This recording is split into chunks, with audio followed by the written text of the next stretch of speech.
This is Troublesome Times! Unscripted, unedited, all done in one take. Because it's so easy, right? Since everyone else has a podcast, I might as well have one too. Even though I say the same thing over and over again and I sound similar, every single take I do every time I say this is different. I wonder if anyone has noticed, even when I do my previews of stuff I'm singing, or my poetry slam, as I just realized it is, because their poetry slam places are non-existent here.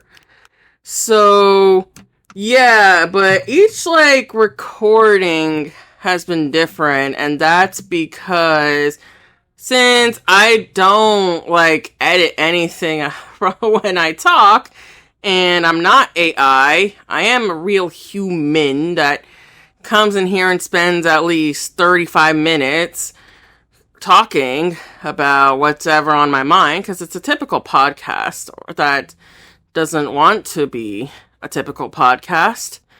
So, yeah, I figured since I spent so much time practicing, and this is stuck in my mind since I've written it over 100 times, I figured, why not? Just do it again. And, I can pull it off like a charm. And, yeah, it seems like an exaggeration when I say I've written the same thing 100 times.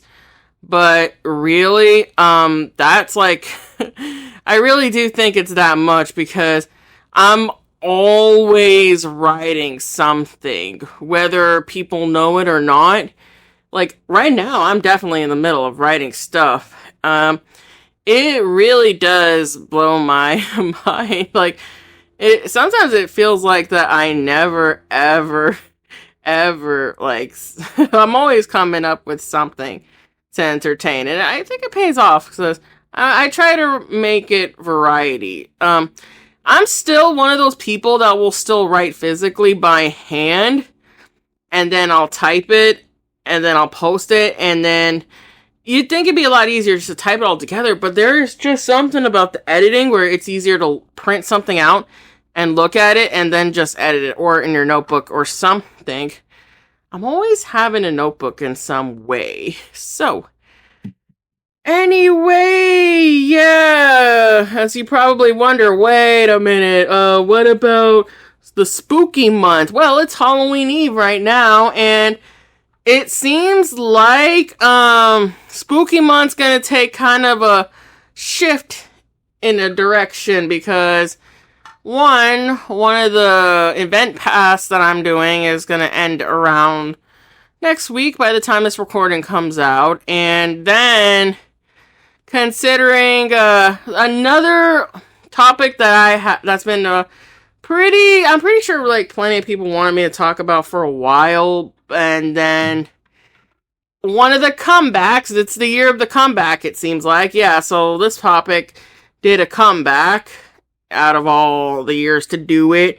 And I don't want to say too much what it is. And I know one of the dates that would have been scheduled is going to be a hint on the topic it is. I don't want to do too much about it because I know it's pretty divisive. And this one's kind of like a running gag in a way, too. And I don't want to reveal too much because, you see, I'm pretty full of surprises. I like to keep it that way. And it's actually not even, it's actually pretty wild. I probably know a lot more about this topic than a lot of people believe that I do, or maybe some of the people will do.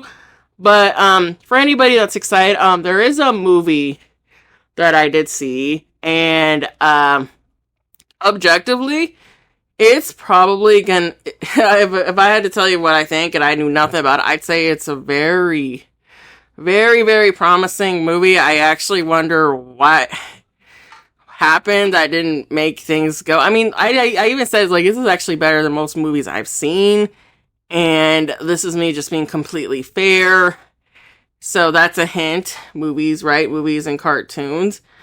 Alright, another thing I do like to address is that I know every once in a while I'll make fun of myself for being, most people like to refer to some of us as weebs, but that's honestly inaccurate because I mentioned, I believe, a while ago in one of the podcasts somewhere out there that is definitely not even covering everything.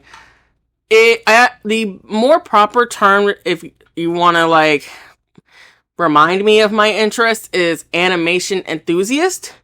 And let me tell you, I've seen so many animated media. I've seen so much animated media of all different kinds that I can actually tell like what year has been made and what style it has been used in and the methods that done, and then you get like sort of a little timeline on what certain kind of things are and what. I was talking about this recently the other day with plenty of people, and people were surprised how much I knew. It's like, oh, well, I ended up seeing a bunch of documentaries too about animation, so I guess that's why I learned a lot about it.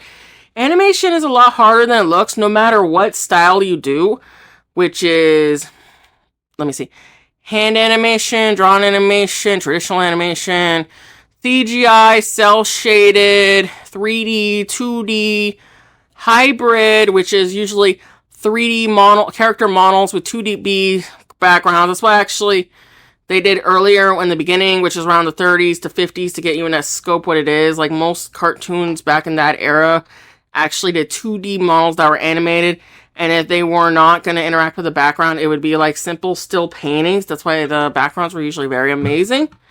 And then, or like stop motion, or I'm telling you, there's a reason.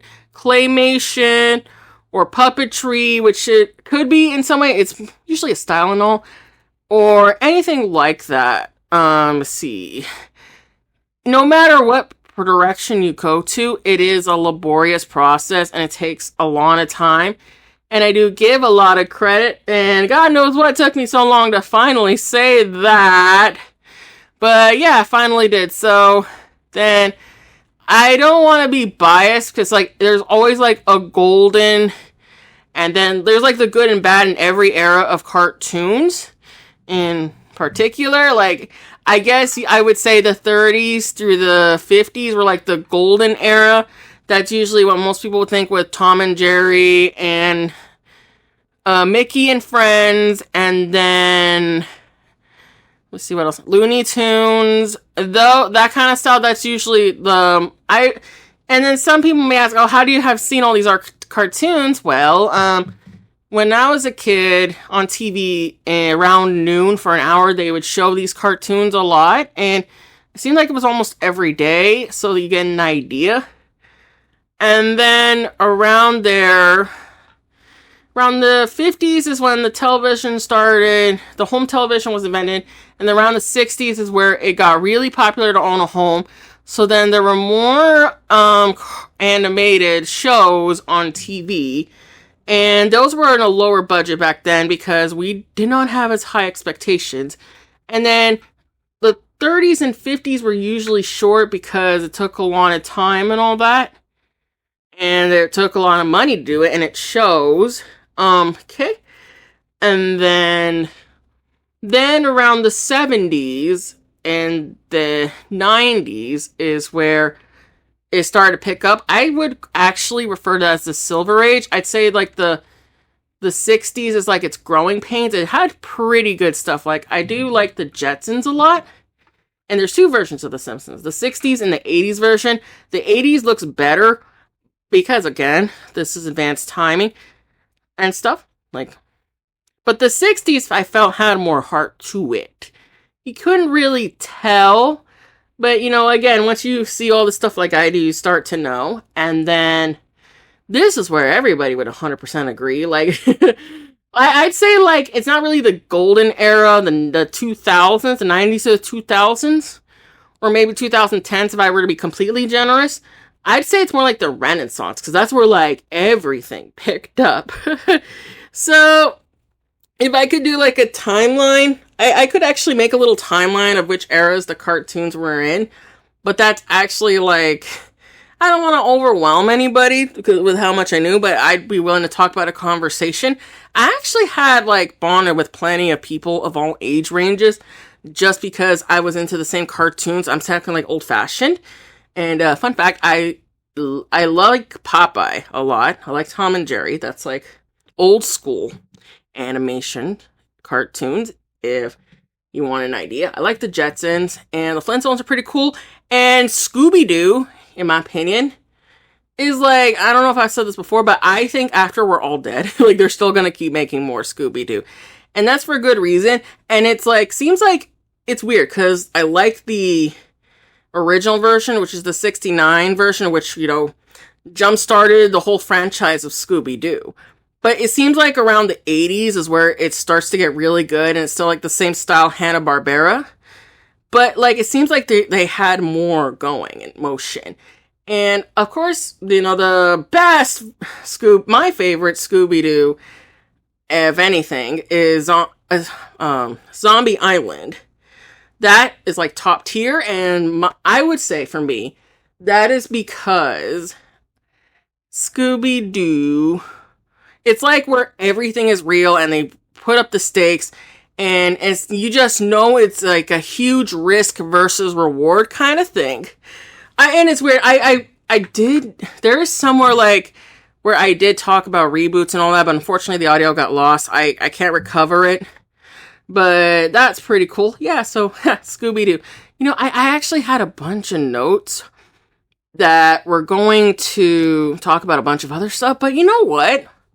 Fuck it. It's Halloween Eve, spooky month's coming up, and instead of talking about some me and myself and only, and a bunch of stuff that's related, who the hell cares? Let's just go ahead and just, like, I could pretty much talk about animation all while. Like, it's not even funny. So since I spent over 12 minutes doing that by now, I'm just gonna do that. Screw it. Like, I just really do wish that I could find more, animation related channels that I could go on a stream or whatever. I know it's a lot of work having to review and take time and look at that.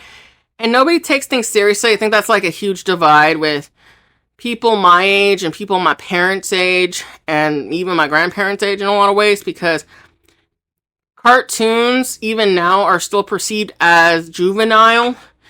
And I guess, and that's the thing I would say one of the reasons why the 90s started to kickstart, because The Simpsons was, like, around 89. And then this is when, I would say the public started to realize, you know, you don't have to make just childish, like, juvenile, stupid things. I mean, adults can enjoy it too, without needing to drag their kid involved, I guess. And then you kind of realize South Park started doing in 98, and then Family Guy started in 99. I don't think that's a coincidence. And while The Simpsons is pretty soft now, it did, like, start, like, the foundation of, I would say, like, older audience marketed cartoons, if that makes sense. Anyway, I will say right now, I know some people may roll their eyes at this point, but I am not claiming to be an expert on this stuff. You don't have to take my word for anything. I'm pretty open about this kind of stuff. Like, a lot of people don't like South Park, and I get that, and I actually, even, like, especially, like, I would say the Gen Z is what you guys would refer to them as. And, of course, it's politically incorrect. But then, I think what a lot of them do miss is that the animation is crude and amateur and pretty childish. And that was to highlight the irony of the actual content of the whole show itself. And that, I think, is pretty hilarious, but I can see why it's not to everybody's taste.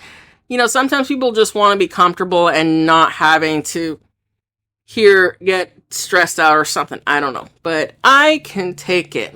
Because at the end, it's like, it's just a cartoon, right?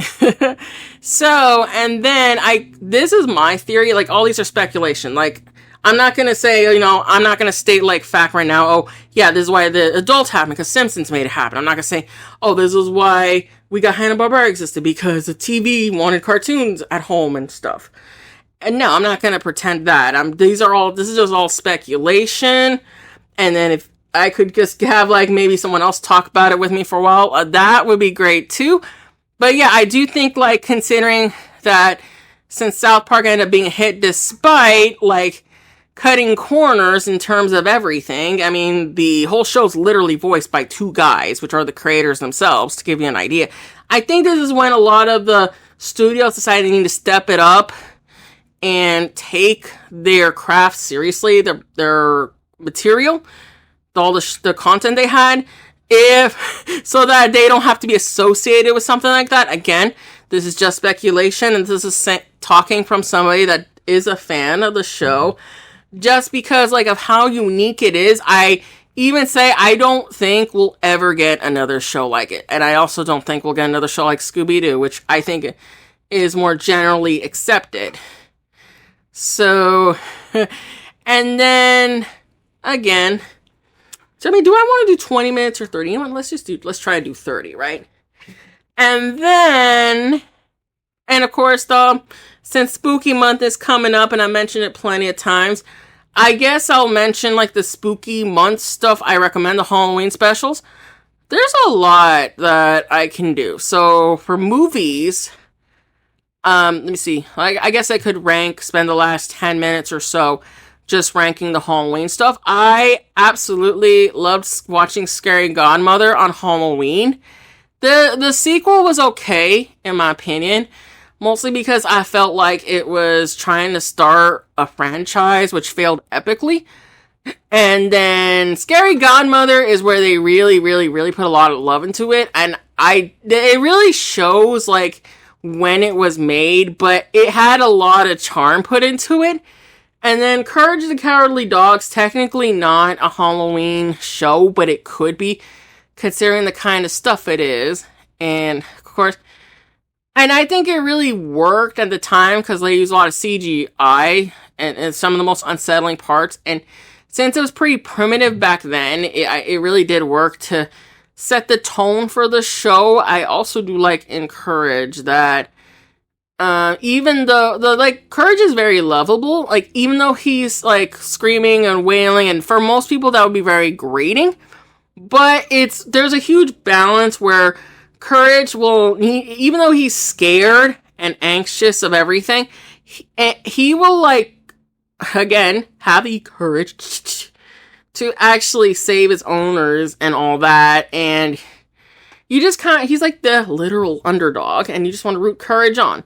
Okay, so another special that I guess some takes people will have that usually I do have in my mind. Oh, the Michael Jackson one that they did recently, 2017.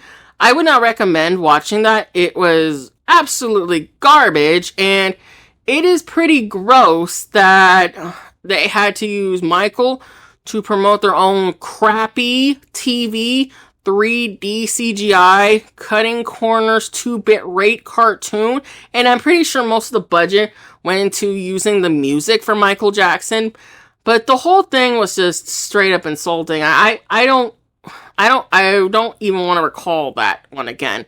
That's one thing that I know not to waste your time on. Ooh, and then, God, there's plenty of stuff you can watch. Yeah, Scary Godmother. Oh, The Little Vampire. Anybody ever watched The Little Vampire? Because it was actually pretty adorbs, and the cartoons, I think, did just fine doing that. Oh, and then, of course, if you guys want to actually get the pants scared off of you for Halloween, or if you want an excuse to cuddle and be the little spoon. Anyways, the horror stuff. Friday the 13th. Definitely. I don't know, he's I'd say, I wouldn't say he's my favorite villain. He is a really good villain, Jason Voorhees. But I would say, he's, the one that gets your heart pumping. Because he's just, huge and intimidating. And he's, a silent killer. As in, you don't really know it's coming until it's too late. He's, a sneak attack kind of killer, believe it or not. And it seems I don't know, the sequels got really weird and all that, but still. So, and then The Silence of the Lambs, that one I'd probably would say is one of my top rated villains, and Hannibal is just not somebody I'd want to be in the same room with. And even though that movie's definitely over 30 years old, it's still like, it just has me shook, gives me goosebumps. Goosebumps, the original, is really good. It's pretty safe. And it surprisingly holds up pretty well. I think the cheesiness of it all actually held up better as a show, so that it's better to digest and process what happens. Because there's a lot of some gotchas that are thrown at you, and I think like it helps you like be able to watch it, in my opinion. And then of course a few months ago, I did the very beautiful thing of trying to watch A Nightmare on Elm Street, pretty much all of the 80s movies of Friday the 13th. No, A Nightmare on Elm Street. And I realized the whole week and a half I tried to do that, I did not sleep much the whole time. And I guess my body was pretty worried that I was going to have to take on Freddy. And the nursery rhyme for Freddy, it just gives me chills. And I just absolutely love that. And but no, really, I know most people would say the first is a classic. It definitely is for sure. But Wes Craven's New Nightmares, I consider like a direct sequel to the first one. Because it's like when, I don't want to spoil too much, basically Freddy enters the real world and it gets very meta and it's crazy. But I've seen 1 through 4. I eventually couldn't, like, I watched them all, like the first one day and another. I tried to see them all at once, and it was not easy. The second one was the most lackluster out of all of them. And to me, I think it was like, first of all, the final guy was very bland compared to Nancy. And then somewhere I figured that it was a metaphor, but I don't know if I'd completely say that either. Maybe it is. But I do know this was like the black sheep of the franchise. The third one, it was promising. Like, the concept was really nice. So that wasn't bad. And then the last one, I don't know, they got pretty weird in the end. I don't even know how the Freddy actor managed to do it all with a straight face. I mean, let's be real. Like, we all watch Freddy because he's the best thing about the Nightmare on Elm Street. And there's a good saying I once saw. Everyone loves a hero, but something about a great villain. So, but people love a great villain. Like, that's definitely, like, makes sense here.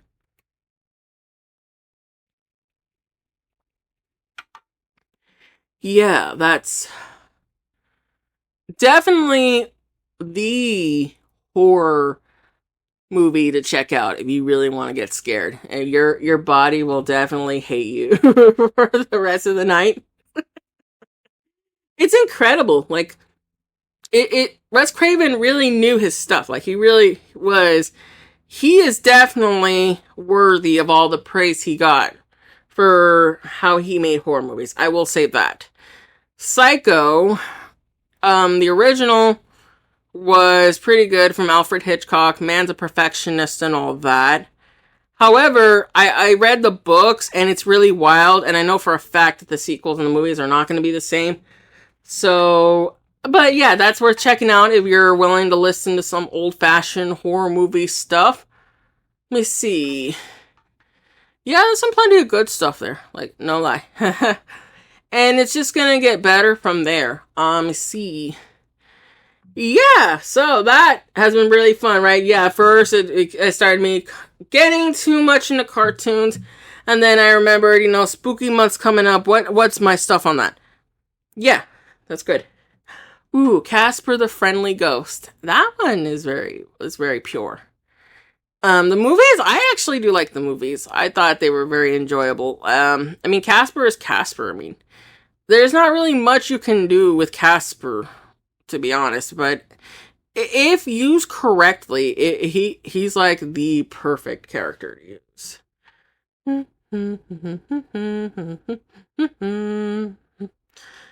I guess I'm just lucky to just having to see all these old-fashioned cartoons in a way, and it's pretty sweet. No lie. Yeah, so it's really weird because I think like it's weird, like, you know, as I say, once you watch enough like me, I think like for people when they tell me, oh, I was into this, I'm like, yeah, you're in your whatever, right? Like, oh my god, how did you know? Nobody says that. I'm like, that's it. I show my age too sometimes, I think. Oh wow, yeah, so. Well, happy Halloween Eve. It's almost over, and then Spooky Month is about to happen, right? So, I really hope that, you know, I'm pretty sure some of you right now are waiting in line to pick up the candy for the trick-or-treating. I don't even know how you guys managed to store all that for so long, but hey, candy's candy, right? Or you're just preparing for your party right now, or maybe some of you, if you're like me, you just decide to go to Party City before the chaos happens in Party City. Getting the costumes and the candy and the decorations and all that, right? So, yeah, it's been pretty cool. It sucks because where I'm at, in the house in the middle of nowhere, I don't get trick-or-treaters at all. And it sucks because I actually do like seeing the little Halloween costumes and all that. That's always been fun. So, but you know what? It's fun. Halloween is definitely my favorite time of the year. And I'm glad that I know for sure this time I have to actually get, So I do have Halloween to myself, but it's unfortunately for me, it's not. I'm not gonna be out partying and drinking, whatever. Like maybe some party movies have you believe, but it's fine, you know. Sometimes it's good to stay at home and just eat candy and watching your favorite animated Halloween special that you grew up as a kid with your dog. That definitely loves you and has always been around for you and would not trade for anything else. So then, alright, so yeah, that's definitely enough time if you're waiting or you're on a hobby or you're doing some chores and errands or whatever. I had a pretty decent time. No, definitely a good time because it's something I'm pretty passionate about, and it's like I just unleashed my little popcorn bucket of ideas onto you in like about half an hour. Alright. If you haven't done this yet, don't forget to pet your pet. Whatever it is, it's definitely important to pet your pet. Love your pet because your pet loves you. Alright, yeah. That was so easy, right? Anyone can make a podcast, and I just did one again. Alrighty then. I guess I got that a little backwards, but hey, Halloween, Spooky Month, anything goes. Oh. So then, okay, so I guess I'll be off celebrating my Spooky Month the best way I can. Any spooky, scary skeletons maybe coming around? Oh, that would be pretty fun too. Definitely would recommend that, for sure. Definitely see that part. That's like Halloween essence. And, yeah, so, alrighty then. Well, happy Halloween.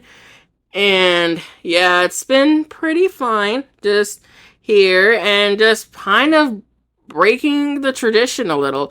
It feels like it just keeps things fresh in a way, not always having to do the same thing over and over and over and over and over and over again. I mean, what? There's no fun if you're gonna see what's coming for all these podcasts, right?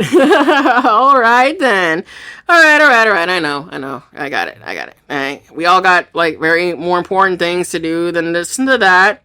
So, I'm finally gonna set you free, let you go, me too, whatever, right? So, okay, then. So, just remember, you matter to somebody. So, from Jack Wonderland Frost, the podcast host of Troublesome Times, this podcast episode stay safe now this upcoming spooky month. Until I see you or hear you guys or pop on by next time. Bye-bye.